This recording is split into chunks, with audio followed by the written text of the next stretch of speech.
Assalamualaikum warahmatullahi wabarakatuh. Perkenalkan, nama saya Cindy Gresita Caniago.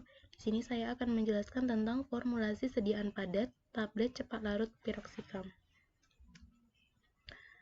Nah, apa sih tablet itu? Menurut Farmakopeia Indonesia 5, tablet adalah sediaan padat yang mengandung bahan obat dengan atau tanpa bahan pengisi.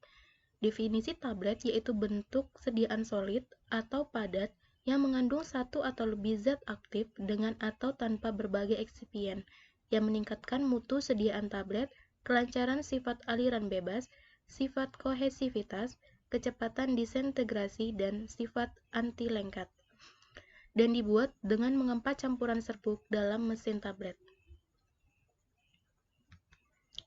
Nah, apa sih piroxicam? Piroxicam adalah obat antiinflamasi non-steroid diklasifikasikan dengan sistem klasifikasi obat biofarmasetika sebagai obat kelas 2 dengan kelarutan rendah dan permeabilitas tinggi. Piroxicam digunakan sebagai obat lini pertama dalam pengobatan reumatoid artritis dan osteoartritis dan memiliki sedikit kejadian efek samping. Karena piroxicam memiliki waktu paruh lebih dari 24 jam, dan oleh karena itu, memberikan analgesia yang lebih konsisten daripada diklofenak. Obat antiinflamasi non-steroid atau NSAID sering digunakan untuk mengobati pasien dengan gejala kondisi muskuloskeletal akut atau AMS, termasuk yang terkait dengan partisipasi dalam olahraga. Cedera akut muskuloskeletal dapat menyebabkan kerusakan jaringan lunak. Nah, piroxicam sendiri diindikasikan untuk berbagai kondisi yang memerlukan aktivitas antiinflamasi dan atau analgesik, seperti artritis, reumatoid, osteoartritis, artrosis, penyakit sendi degeneratif, spondilitis ankilosa, gangguan muskuloskeletal akut, dan asam urat akut, nyeri setelah operasi ortopedi, gigi, dan operasi kecil lainnya. Nah, pada pembuatan tablet kali ini menggunakan metode kempa langsung. Istilah kempa langsung digunakan untuk menyatakan proses ketika tablet dikempa langsung dari campuran serbuk aktif dengan eksipien yang sesuai. Metode pembuatan tablet tanpa melibatkan granulasi atau aglomerasi masih disebut sebagai kempa langsung. Proses kempa langsung dimungkinkan dengan tersedianya pembawa yang memiliki sifat mudah mengalir dan kompresibilitas yang baik. Serbuk atau zat aktif dapat secara langsung dicampur dengan eksipien, kemudian segera dikempa menjadi tablet. Tablet piroxicam ini dibuat dengan cara kempa langsung. Pada pengujian, merumuskan dan mengevaluasi tablet piroxicam yang cepat larut. Hal yang pertama dilakukan adalah persiapan dispersi. Dispersi padat dibuat dengan melarutkan jumlah piroxicam yang ditimbang secara akurat dalam kloroform pada suhu kamar dan mencampurkannya secara menyeluruh dalam mortar sodium starch glycolate atau SSG. Nah, pengujian yang ini dilakukan untuk melihat keseragaman bobot dengan cara pengambilan sampel 20 tablet lalu ditimbang dibuat rata-rata. Kemudian, tablet ditimbang satu persatu lalu dibandingkan dengan rata bobot tadi apakah sama apa tidak. Untuk penyimpangan bobot tablet dengan rata-rata memiliki persyaratan yaitu tidak boleh dari 2 tablet yang masing-masing bobotnya menyimpang dari bobot rata-rata lebih besar dari yang ditetapkan pada kolom A, dan tidak satu tablet pun yang bobotnya menyimpang dari bobot rata-ratanya lebih besar dari yang ditetapkan pada kolom B. Nah, berikut kolom tabelnya. Di sini ada bobot rata-rata 20 mg atau kurang. Nah, penyimpangan bobot rata-rata dalam persen. Ada kolom A dan kolom B. 2 mg atau kurang, penyimpangan bobot rata-rata pada kolom A tidak boleh melebihi dari 15%, dan juga pada kolom B tidak boleh melebihi dari 30%. Begitu seterusnya. Jumlah dispersi padat yang ditimbang secara akurat setara dengan 20 mg piroxicam dilarutkan dalam 100 ml metanol dengan menggunakan pengocok mekanis selama 30 menit dan disaring menggunakan kertas saring. 1 ml filtrat ini selanjutnya diencerkan menjadi 10 ml dengan metanol dan absorbansi diukur pada 353 nanometer dengan spektrofotometer UV visible. Karena dispersi padat dibuat dengan natrium patiglikolat, penghancur super, tidak perlu penambahan disintegran lain dalam formula ini. Tetapi, zat pengikat dapat mengurangi waktu hancur sehingga tablet dengan bahan yang dapat dikompres langsung sesuai. Nah, di sini juga menggunakan selulosa mikrokristalin, Avicel PH 102, yang memiliki struktur butiran dan struktur berpori. Setelah kompresi cocok untuk disintegrasi cepat sebagai pengencer. Selulosa mikrokristalin saja akan membuat tablet dengan kekerasan yang sangat rendah sehingga ditambahkan manitol untuk meningkatkan kekerasan.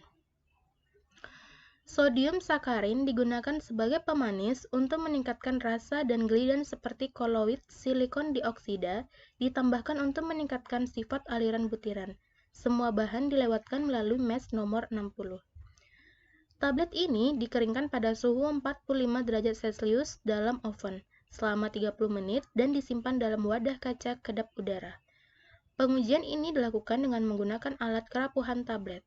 20 tablet yang ditimbang diputar dengan kecepatan 25 rpm selama 4 menit. Tablet kemudian ditimbang kembali setelah dihilangkan, halus menggunakan nomor 60 mesh screen. Bentuk sediaan waktu pembasahan berhubungan dengan sudut kontak.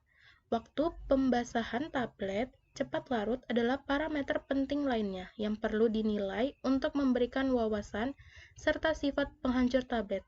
Waktu pembasahan yang lebih rendah menunjukkan disintegrasi tablet yang lebih cepat. Nah, apa sih tablet cepat larut itu?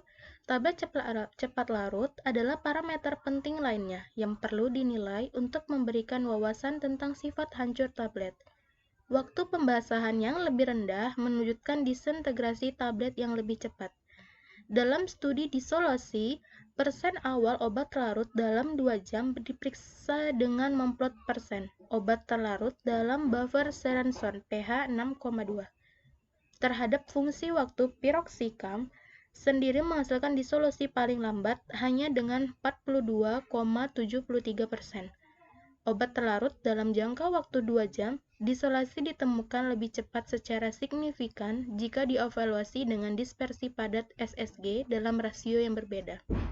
Nah, di sini ada contoh dari tabletnya, ada tabel 1, waktu pembasahan dan waktu hancur termodifikasi, yang merupakan kriteria penting untuk menentukan kapasitas hancur membengkak dengan adanya sedikit air, ditemukan masing-masing antara 64 hingga 76 detik dan 54 hingga 70 detik.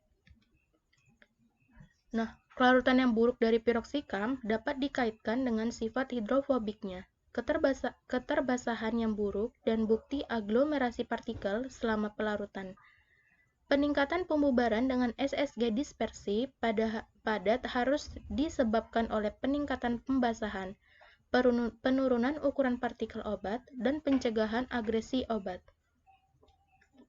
Karena hasil pelarutan tablet ditemukan mirip dengan dispersi padat, menunjukkan penambahan selulosa mikrostalin Avicel PH 102 ke dispersi padat memberikan efek pembasahan yang lebih besar pada formulasi obat setelah mengopresi dispersi padat, dan dengan demikian meningkatkan disintegrasi dan solusi menilai dengan pembengkakan cepat tanpa kerusakan kontak dengan air. Piroxicam adalah obat asam dengan pKa keasaman 6,3, dioksan dan air 2:1, 15 terdapat terionisasi sebagai zwitterions yang memiliki 2 pKa 1,86 dan 5,46. Ini menunjukkan jumlah piroxicam yang tinggi akan tetap dalam bentuk terdisosiasi pada kisaran pH mendekati pKa, tetapi memiliki koefisien partisi 1,8 antara N-oktanol dan buffer berair pH 7,4. 15 ini menunjukkan obat tersebut sangat hidrofobik dan akan cepat diserap melalui membran mukosa setelah dilarutkan. Dari nilai keasaman pKa dan nilai koefisien partisi, piroxicam ditemukan cocok untuk diformulasikan sebagai formasi kompleks untuk meningkatkan kelarutan dalam seresuan buffer pH 6,2. Nah, di dalam formulasi juga menggunakan manitol. Kehadiran manitol menciptakan lingkungan mikro yang lebih baik untuk pelarutan obat dan memberikan kompresibilitas formulasi yang lebih baik.